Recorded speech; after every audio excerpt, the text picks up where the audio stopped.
नमस्कार मंडळी. तर आज आपण बनवणार आहोत व्हेज पुलाव. त्याच्यासाठी आपल्याला हे सर्व साहित्य लागणार आहे. तर चला बनवूया मग व्हेज पुलाव. तर याच्यासाठी मी आलं, लसूण, खोबरं आणि कढीपत्ता मिक्सरच्या भांड्यामध्ये टाकून घेतलेला आहे, तुम्ही पाहू शकताय. आणि हे आपल्याला पाणी न टाकताच वाटून घ्यायचं आहे.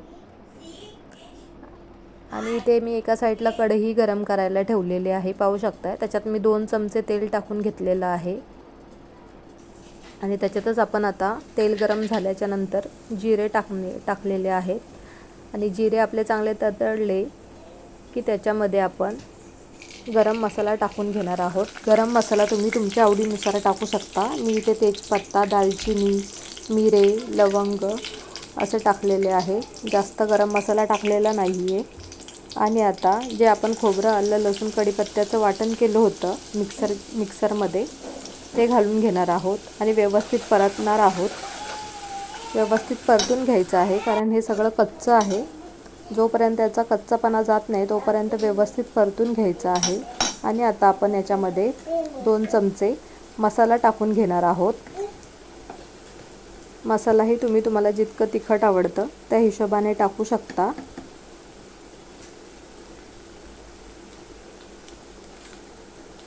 आणि हेही आपल्याला व्यवस्थित परतून घ्यायचं आहे.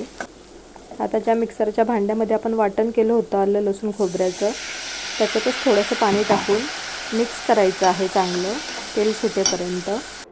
आता तुम्ही पाहू शकताय आपल्या मसाल्याला किती छान प्रकारे तेल सुटलेलं आहे. आता याच्यातच आपण थोडासा कढीपत्ता पुन्हा टाकून घेणार आहोत फोडणीसाठी. आणि कांदा, टोमॅटो हेही टाकून घेणार आहोत आपण मसाल्यामध्ये आणि व्यवस्थित परतणार आहोत.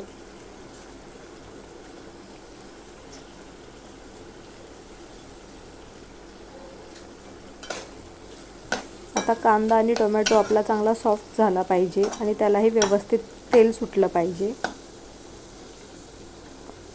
व्यवस्थित परतल्याच्या नंतर त्याची खूप छान टेस्ट येते. तुम्ही पाहू शकताय आपल्या मसाल्याला किती छान प्रकारे तेल सुटलेलं आहे. त्याच्यात मी अर्धा चमचा हळद टाकलेली आहे आणि चवीनुसार मीठ टाकायचं आहे. आणि त्याच्यातच आपल्याला आपण ज्या भाज्या कट करून घेतलेल्या आहेत, आता पुलाव म्हटलं की त्याच्यात तुम्ही तांदूळ थोडे आणि भाज्या जर जास्त टाकल्या ना तर त्याची खूप छान टेस्ट येते. तर एकदा नक्की अशा प्रकारे ट्राय करून बघा. मी गाजर, वाटाणा, बटाटा आणि फ्लावर ॲड केलेला आहे. तुम्ही तुमच्या आवडीनुसार भाज्या ॲड करू शकता. तर पाहू शकताय तुम्ही किती छान प्रकारे आपल्या भाजीला कलर आलेला आहे तो. एकदा अशा प्रकारे नक्की तुम्ही ट्राय करून बघा. व्हेज पुलाव खूप छान आणि टेस्टी होतो. आपण नेहमी कुकरमध्ये करतो, पण कुकरमध्ये भाज्या जास्त शिजल्या जातात. पण असं केल्याने ना भाज्या जास्त शिजल्या जात नाही आणि खायलाही चवदार लागतात. आता मी इथे आपण जे तांदूळ धुवून ठेवले होते ते टाकून घेतलेले आहेत आणि तेही व्यवस्थित परतून घेतलेलं आहे. आणि आता मी त्याच्यामध्ये गरम पाणी ॲड केलेलं आहे. तर तुम्ही भाजी, भात किंवा पुलाव, बिर्याणी वगैरे करताना गरम पाण्याचा जर वापर केला ना तर खूप छान तरीही येते आणि चवही खूप छान लागते. तर नक्की एकदा अशा प्रकारे तुम्ही ट्राय करून बघा. आणि व्यवस्थित आपल्याला आता मिक्स करून घ्यायचं आहे. तुम्ही पाहू शकता किती छान कलर दिसतो आहे आपल्या पुलावचा तो. आणि तरीही बघा तुम्ही भाताला किती छान आलेली आहे. आता त्याच्यामध्ये मी कोथिंबीर टाकून घेतलेली आहे. आता चांगली उकळी आल्याच्या नंतर आपण याच्यावरती झाकण ठेवून घेतलेलं आहे. झाकण ठेवून गॅस कमी करायचा आहे. आणि आता तुम्ही पाहू शकताय आपला व्हेज पुलाव एकदम रेडी झालेला आहे. किती छान आणि मस्त दिसत आहे.